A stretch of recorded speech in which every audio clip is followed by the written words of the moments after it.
अस्सलामुअलैकुम। मार्केट में जाते हैं यूपीएस ख़रीदने के लिए, तो हमें एक मुश्किल का सामना होता है कि कौन सा यूपीएस लिया जाए। हम ये तो सोच के जाते हैं कि हमारा लोड कितना है, बजट कितना है, लेकिन जब वहाँ पर जाते हैं तो हमें दो मुख्तलिफ़ तरह के यूपीएस नज़र आते हैं, जो कि दिखने में भी अलग हैं और उनके काम करने का तरीक़ा कार भी अलग है। लेकिन हमारे लोड के मुताबिक दोनों मुयस्सर होते हैं, यानी कि अगर हम 1 किलोवाट का यूपीएस लेने के लिए गए हैं तो 1 किलोवाट के लिए हमें ये भी मुयस्सर होगा और ये भी मुयस्सर होगा। हम कहते हैं कि हमें एक बैटरी वाला चाहिए तो दोनों में एक बैटरी वाला मुयस्सर होता है। तो हम अक्सर औक़ात इस बात पर कंफ्यूज होते हैं कि हमें इन दोनों में से कौन सा वाला यूपीएस ख़रीदना चाहिए। अक्सर औक़ात इन दोनों की कीमतें भी तकरीबन तकरीबन बराबर होती हैं। तो आज की वीडियो में हम ये देखेंगे कि किस तरह का यूपीएस हमारी ज़रूरियात को पूरा करता है और कब हमें इन दोनों में से कौन सा वाला यूपीएस ख़रीद लेना चाहिए और किसको नहीं ख़रीदना चाहिए। जब हम मॉडर्न यूपीएस और हैवी यूपीएस का मवाजना करते हैं तो सबसे पहली चीज़ जो हमें देखनी होती है वो ये होती है कि इसका साइज़ और इसका वज़न। जो हमारे पास मॉडर्न यूपीएस हैं, ये हम लोग दीवार के ऊपर भी लगा सकते हैं, ऐसी जगह पर लगा सकते हैं जहाँ पर हम ये चाहते हैं कि यूपीएस लगा हुआ बुरा ना लगे, तो उसके लिए हमें मॉडर्न यूपीएस सूट करता है। लेकिन जो हमारे पास बड़े यूपीएस होते हैं, अगरचे इनके कुछ फ़ायदे भी हैं जो कि हम आगे जाके देखेंगे, वो हमें दीवार पर लगाना हमारे लिए मुमकिन नहीं होता और उनको हमें ज़मीन पर ही रखना पड़ता है। अभी हम ये देखेंगे कि जो मॉडर्न यूपीएस हैं उनके क्या फ़वाइद हैं जो कन्वेंशनल यूपीएस हैं उनके ऊपर। तो सबसे पहली चीज़ जो है वो अपर वोल्टेज चार्जिंग लिमिट देखते हैं।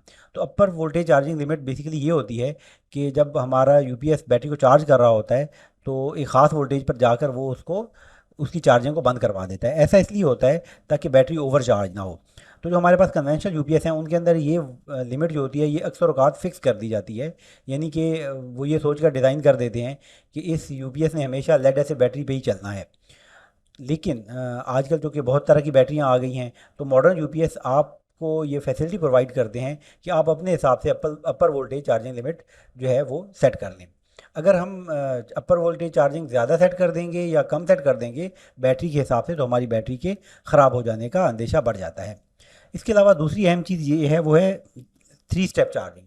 ये बड़ी एक अहम चीज़ है। 3 स्टेप चार्जिंग से ये मुराद है कि जो हमारे पास आम तौर पर जो बैटरीज़ होती हैं उनको हम कांस्टेंट वोल्टेज के हिसाब से चार्ज नहीं करते। यानी कि ऐसा नहीं होता कि हमने बस 15 वोल्टेज रख दिए, अब जैसे जैसे चार्ज होती रहेगी तो करंट खुद ही लिमिट होती रहे। बल्कि जो मॉडर्न चार्जर हैं वो 3 स्टेप चार्जर कहलाते हैं और 3 स्टेप में उसको चार्ज करते हैं। इस तरह से बैटरी की लाइफ बेहतर होती है। लेकिन जो हमारे पास पुराने यूपीएस हैं आम तौर पर उनके अंदर ये वाला फीचर मौजूद नहीं होता। हाँ, कोई बहुत महंगे जो यूपीएस हों हमारे पास बड़े ट्रांसफार्मर वाले, उनके अंदर बहुत मेहनत करके ये वाला उन्होंने बना दिया हो तो बना दिया हो। अदरवाइज़ आम तौर पर इन यूपीएस के अंदर सादा चार्जर होता है जो कि कांस्टेंट वोल्टेज चार्जिंग करता है, जबकि मॉडर्न यूपीएस के अंदर 3 स्टेप चार्जिंग होती है जो कि हमारी बैटरी की लाइफ को बेहतर बनाती है। इसके अलावा हमारे पास एक और बहुत अहम पैरामीटर है वाइड इनपुट रेंज। बाद इलाकों में ऐसा होता है कि इनपुट वोल्टेज बहुत कम होते हैं जो कि 100 वोल्टेज तक भी चले जाते हैं, और जो सारिफ होता है उसकी ये ख्वाहिश होती है कि 100 वोल्टेज पर भी मेरा लोड चलता रहे और मेरा जो यूपीएस है वो बैटरी पे ना जाए। ऐसा इसलिए होता है कि उनके पास जो लोड लगा होता है या उस वक्त उन्होंने वो जो लोड चलाना होता है कम वोल्टेज पर, वो ऐसा होता है जो कि वोल्टेज सेंसिटिव नहीं होता। तो वो नहीं चाहते कि हमारी बैटरी यूज़ होती रहे। तो उसके लिए जो हमारे पुराने यूपीएस हैं बड़े ट्रांसफार्मर वाले, आम तौर पर उनके अंदर जो इनपुट रेंज की सिलेक्शन होती है वो कोई बहुत ज़्यादा नहीं होती, और वो 150 वोल्टेज से कम वोल्टेज के ऊपर क्या करते हैं कि अपनी जो इनपुट है वो बैटरी पे मुंतकिल कर देता है बजाय लाइन के। तो इस तरह आपकी बैटरी ज़्यादा यूज़ होती रहती है, जबकि मॉडर्न यूपीएस आपको ये फैसिलिटी प्रोवाइड करते हैं कि आप अपनी मर्ज़ी से इनपुट वोल्टेज रेंज सेट कर लें। जो लोअर इनपुट वोल्टेज और अपर वोल्टेज है इनपुट वोल्टेज है उनको आप सेट कर लें। इसके अलावा हमारे पास एक और बहुत अहम सेटिंग होती है चार्जिंग करंट की सेटिंग। ये चार्जिंग करंट की सेटिंग अपने बैटरी की कैपेसिटी के हिसाब से करते हैं। यानी कि अगर हमने बड़ी बैटरी ली हुई है तो हम चाहेंगे कि हमारी बैटरी जो है वो ज़्यादा करंट से चार्ज हो। एक बात यहाँ पर याद रखनी ज़रूरी है कि अगर हमने इसकी सेटिंग फर्ज किया 20 एम्पेयर की हुई है तो हर वक्त वो 20 एम्पेयर से चार्ज नहीं हो रही होती, बल्कि यूपीएस खुद से देख कर के अब मुझे किस हिसाब से चार्ज करना है ये सेटिंग होती है। ये मैक्सिमम चार्जिंग करंट सेटिंग की बात हो रही है, वो हम मॉडर्न यूपीएस में अपनी मर्जी से सेट कर सकते हैं। जबकि जो हमारे पास पुराने यूपीएस होते थे उनके अंदर हमारे पास एक माइक्रो स्विच लगा होता था, जो टॉगल स्विच कह लें, जो कि हम स्लाइड करते थे, या तो वो 15 एम्पेयर या फिर मिसाल के तौर पर 20 एम्पेयर। हमारे पास दो ही सेटिंग होती थी, ज़्यादा हमारे पास ऑप्शन नहीं होते थे। जबकि जो मॉडर्न यूपीएस हैं इनके अंदर आपके पास फ्लेक्सिबिलिटी होती है कि आप बहुत कम भी सेट कर सकते हैं मैक्सिमम चार्जिंग करंट, और अच्छी खासी ज़्यादा भी मैक्सिमम चार्जिंग करंट सेट कर सकते हैं अपनी बैटरी के साइज़ के हिसाब से। इसके अलावा एक और चीज़ ये है कि जो मॉडर्न यूपीएस हैं वो बहुत सारी बैटरी टाइप्स को जो है वो सपोर्ट करते हैं, जबकि जो हमारे पास पुराने यूपीएस होते थे उनके अंदर क्योंकि हमारे पास सेटिंग ही लिमिटेड होती थी, तो वो पहले से प्री डिफाइंड होता था कि ये यूपीएस इस बैटरी के लिए डिज़ाइन किया गया है। इसके अलावा एक नहायत ही अहम सेटिंग होती है लो वोल्टेज शटडाउन सेटिंग। जो मॉडर्न यूपीएस हैं उनके अंदर आप अपनी मर्ज़ी से सेट कर सकते हैं। इससे ये होता है कि अगर आपकी बैटरी डीप डिस्चार्ज हो जाए तो आपकी बैटरी बहुत जल्द ख़राब हो सकती है। तो जो पुराने यूपीएस होते हैं उनके अंदर ये एक ही दफ़ा सेट कर दी जाती थी, और जो सारिफ होता था उसके पास इसका ऑप्शन नहीं होता था। जबकि मॉडर्न यूपीएस के अंदर ये चार्जिंग होती है, आप उसको मिनिमम भी सेट कर सकते हैं और मैक्सिमम भी अच्छी खासी उसकी रेंज होती है वो सेट कर देते हैं। आमतौर पर हम इसको जो लेड एसिड बैटरी हैं उनके केस में 11.5 के ऊपर रखा करते हैं। इस तरह से हमारी बैटरी जो है वो डीप डिस्चार्ज होने से बच जाती है और हमारी बैटरी के लाइफ साइकिल जो है वो बढ़ जाते हैं। तो आइए अब हम ये देखते हैं कि कब हमें बड़े ट्रांसफार्मर वाला यूपीएस ज़रूर लेना चाहिए, यानी कि बड़े ट्रांसफार्मर वाले यूपीएस के क्या फ़ायदे हैं, और कब हमें छोटे ट्रांसफार्मर वाले यूपीएस है जो मॉडर्न यूपीएस कहलाते हैं या स्विच मोड पावर वाले यूपीएस कहलाते हैं वो हमें सूट नहीं करते। देखें, बाज़ औक़ात हम लोग ऐसा लोड चलाना चाहते होते हैं अपने यूपीएस के ऊपर जो कि लीनियर नहीं होता या हाई सर्ज करंट लोड होता है। इसकी क्या मुराद है?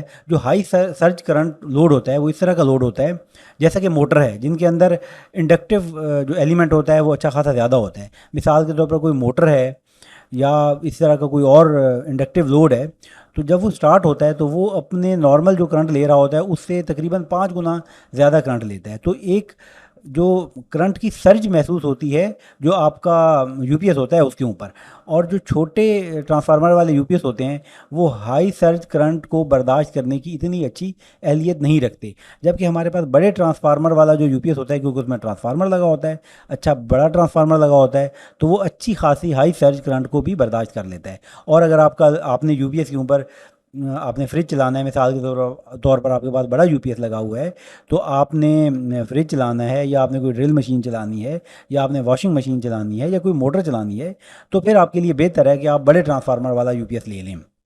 इसके अलावा नॉन लीनियर लोड जो होते हैं उनके लिए भी हमारे पास जो है वो बड़े ट्रांसफार्मर वाला यूपीएस बेहतर होता है। कुछ लोड ऐसे होते हैं जो कि अपने करंट को वेरी करते रहते हैं, जैसे बड़े प्रिंटर होते हैं, वो जब मुख्तलिफ स्टेट में होते हैं, जैसे प्रिंट निकाल रहे होते हैं या उनके अंदर बाज़ औक़ात हीटर लगा होता है, जब तक वो गर्म हो रहा होता है तो वो करंट ज़्यादा लेते हैं, कभी वो करंट कम लेते हैं। तो इस तरह के लोड को कहते हैं कि नॉन लीनियर लोड जो होता है उसके लिए भी हमारे पास बड़े ट्रांसफार्मर वाला यूपीएस मुनासिब रहता है। तो एक और बड़ी अहम चीज़ है कि अगर आपका लोड हसास है, हसास लोड से क्या मुराद है कि जिसको प्योर साइन वेव ही चाहिए। तो बेसिकली होता ही है कि हमारे पास जो लोड होता है वो चलता है हमारे पास एसी पर, जबकि हम लोग एसी बना रहे होते हैं, डीसी से एसी बना रहे होते हैं, इन्वर्टर का काम ही यही होता है। तो जो हमारे पास मॉडर्न यूपीएस होते हैं उनके अंदर आम तौर पर मॉडिफाइड साइन वेव होती है। मॉडिफाइड साइन वेव की ये हमने शक्ल दिखाई है और ये आगे प्योर साइन वेव है। तो जो हमारे पास नए यूपीएस हैं वो बेसिकली उनके अंदर जो ट्रांसफार्मर लगा होता है उनके अंदर फेराइट कोर वाला जो होता है वो ट्रांसफार्मर होता है, और उसमें जो प्योर साइन वेव है वो बनाना बहुत ज़्यादा मुश्किल होता है। हाँ, मुमकिन ज़रूर है, लेकिन ऐसे अगर आप मॉडर्न यूपीएस लेंगे तो वो बहुत महंगे पड़ेंगे जो कि प्योर साइन वेव बनाते हैं। तो आम तौर पर जो एक ही कीमत के अगर आप लें, एक यूपीएस लें, मॉडर्न यूपीएस लें या बड़े ट्रांसफार्मर लें, तो जो बड़े ट्रांसफार्मर वाला उसी कीमत में उसी लोड में आपको यूपीएस मिलेगा, उसकी जो साइन वेव बनाने की सलाहियत होगी वो बहुत ज़्यादा बेहतर होगी बनिस्बत मॉडर्न यूपीएस से।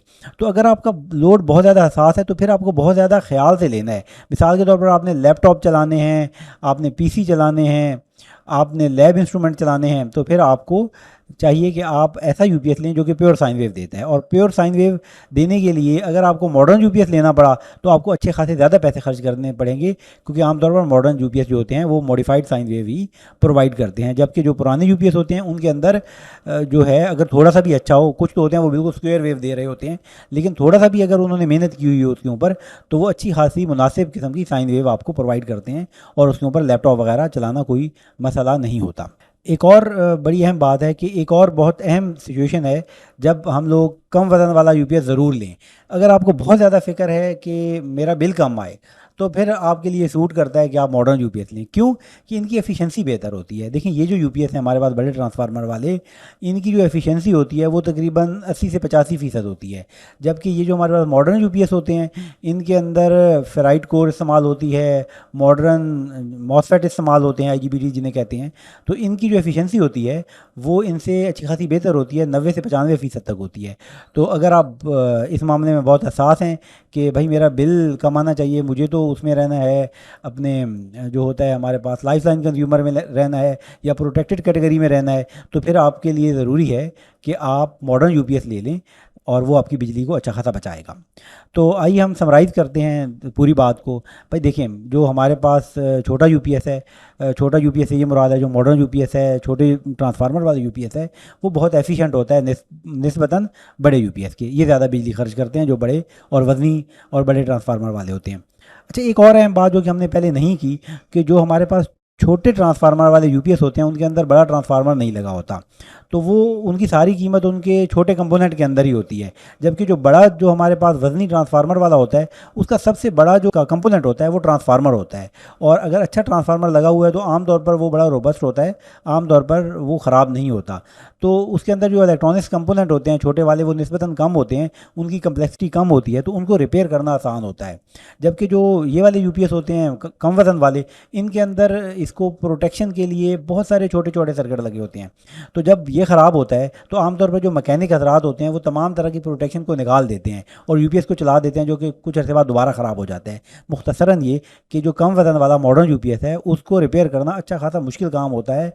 और ये आम तौर पर जो उनके डीलर्स होते हैं, जो कि इसकी रिपेयर शॉप्स होती हैं, जो कि कंपनी की अपनी रिपेयर शॉप्स होती हैं, उनके पास तो उसके मुनासिब कंपोनेंट मौजूद होते हैं। लेकिन आम तौर पर जो मार्केट में रिपेयर करने के लिए लोग बैठे होते हैं उनके पास उनको उनके कंपोनेंट ही नहीं होते सारे के सारे जो कि आपको वो रिपेयर करके दे सकें। इनकी रिपेयर करना इनको अच्छा खासा मुश्किल काम होता है। और ये इतने ज़्यादा मॉडल आ चुके हैं, उनके अंदर इतनी ज़्यादा डाइवर्सिटी है कि एक टेक्नीशियन को तमाम यूपीएस की तमाम प्रोटेक्शन सिस्टम को समझना भी काफ़ी मुश्किल काम है। इसके अलावा जो कम वज़न वाले यूपीएस हैं उनका एक फ़ायदा ये है कि ये बहुत तरह की आपके पास फ्लेक्सिबल सेटिंग्स देते हैं जो कि आपकी बैटरी लाइफ को बढ़ा सकती है। जो हमारे पास बड़े वज़नी यूपीएस हैं वो जो ज़्यादा लोड वाली चीज़ें हैं उनको भी हैंडल करते हैं। इनका गर्चा साइज़ बड़ा होता है, लेकिन हमारे पास अगर लोड है, फ्रिज है, मोटर है, पंप है या फिर ग्राइंडर है, इस तरह की चीज़ें अगर हमने यूपीएस पर चलानी है तो ज़रूरी है कि हम कौन सा वाला यूपीएस लें, बड़े ट्रांसफार्मर वाला यूपीएस लें। अगर आपको हमारी वीडियो पसंद आई है तो बराए मेहरबानी वीडियो को लाइक करें, चैनल को सब्सक्राइब करें और दूसरों के साथ भी शेयर करें। चैनल के साथ जुड़े रहें, इंशाल्लाह और अच्छी अच्छी वीडियोज़ आ रही हैं। शुक्रिया।